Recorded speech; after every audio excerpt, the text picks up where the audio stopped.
तो दोस्तों, मोबाइल स्वच्छता अभियान स्टार्ट हो गया है।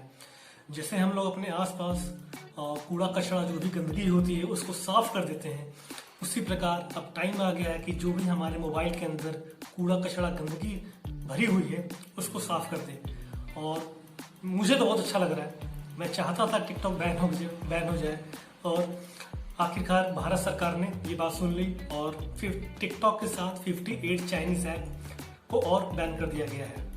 देखिए, काफ़ी क्रूशियल डिसीजन, काफ़ी अच्छा डिसीजन है जो कि मिनिस्ट्री ऑफ इंफॉर्मेशन टेक्नोलॉजी के साथ भारत सरकार ने कल रात को एक नोटिफिकेशन निकाला, जिसके अंदर उन्होंने ये बताया कि हम चाइना के 59 ऐप्स को रिमूव कर रहे हैं। ठीक है, हर जगह से, हर एंड्रॉयड हो गया या फिर iOS हो गया या फिर और कोई भी एक्स्ट्रा जो भी होते हैं वहां से हम लोग इसको रिमूव कर रहे हैं।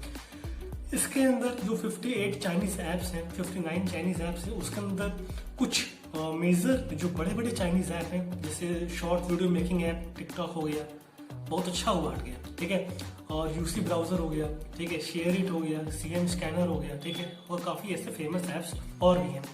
तो अभी प्लान तो नहीं है, अभी इनके पास उन्होंने ये नहीं बताया कि क्या प्रोसीजर होगा इसको हटाने का, लेकिन ये एक बिल्कुल क्लियर कट मैसेज है चाइना को, ठीक है, जो अपनी हरकतों से बाज नहीं आ रहा है और जिसकी वजह से एलएसी पे इतनी सारी टेंशन हो गई और हमारे वहाँ पे 20 जवान शहीद हो गए।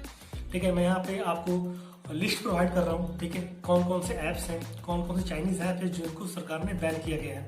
और ताज़ा खबर ये मिली है, अभी लेटेस्ट सुबह की न्यूज़ है, एक आध घंटे पहले की न्यूज़ है कि टिकटॉक को प्ले स्टोर से रिमूव कर दिया गया है। आप कोई भी टिकटॉक को डाउनलोड नहीं कर सकता। जिसके पास पहले से उसको इस्तेमाल कर सकता है, ठीक है, लेकिन उम्मीद करते हैं कि जिसके पास प्री इंस्टॉल्ड जो भी ऐप्स हैं उनके अपडेट आने बंद हो जाएं और वो काम करना बंद हो जाए। ठीक है, तो यहाँ पे सबसे पहले टिकटॉक आता है, जिसके 100 मिलियन से ज़्यादा फॉलोअर्स हैं करेंटली इंडिया में, और मेनली यहाँ पे यूथ है काफ़ी ज़्यादा।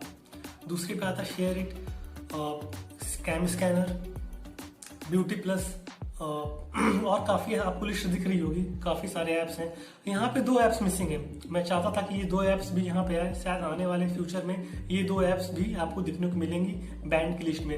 पहला आता है जूम ऐप, जिस पे काफ़ी चर्चा हो रही थी, और दूसरा आता है पबजी, वो भी चाइनीज ऐप है। ठीक है, तो हम बात करते हैं कि किस आर्टिकल के तहत क्या इन्फोर्समेंट हुआ था, मतलब किसके तहत इसको बैन किया गया है। तो देखिए, जो भी इंफॉर्मेशन टेक्नोलॉजी का एक्ट 69A के तहत इतने सारे ऐप्स को बैन किया गया है।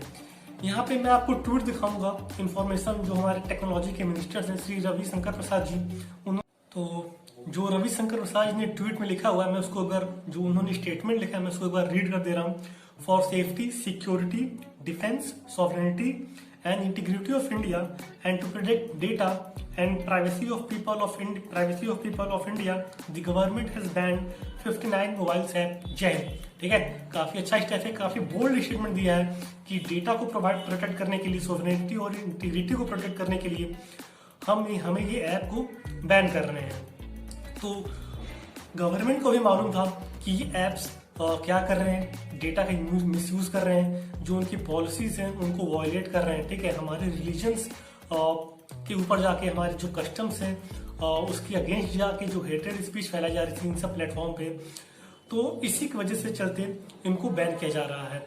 तो यहाँ पे मिनिस्ट्री ने ये भी कहा कि हमें काफी कंप्लेंट आ रही थी इस ऐप्स को लेके, इस ऐप्स के मिसयूज को लेके।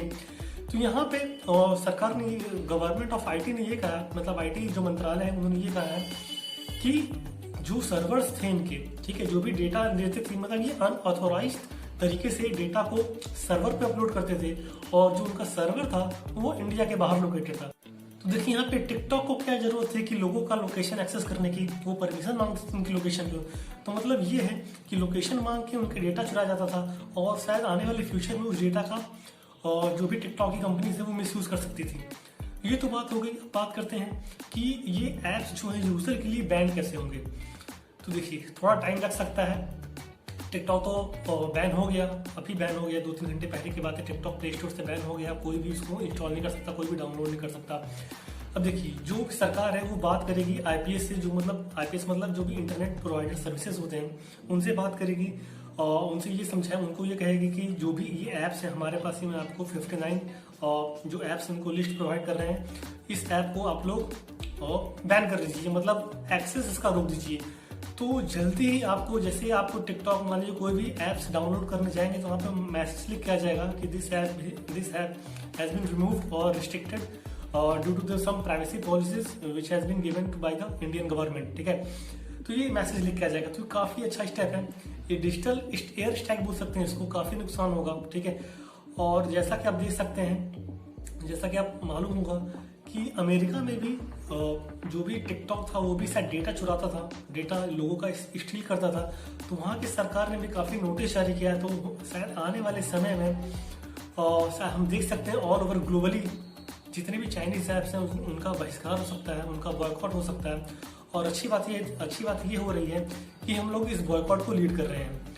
ठीक है, तो देखिए सीएम स्कैनर एक ऐसा ऐप था, ठीक है, काफी अच्छा ऐप था, यूजफुल ऐप था, लेकिन उसके बीच में उसके मतलब वहां पे भी न्यूज आ रही थी कि वो भी डेटा को लीक कर रहे हैं।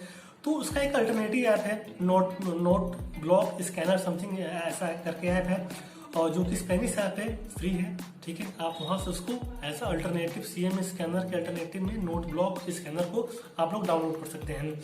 तो आज की वीडियो में इतना ही। उम्मीद करते हैं आपको जो भी मैंने बताया आपको समझ में आया होगा, अच्छा लगा होगा। ठीक है, मिलते हैं किसी और वीडियो में किसी और टॉपिक के साथ। तब तक के लिए जय हिंद, जय भारत, नमस्कार। Boycott China.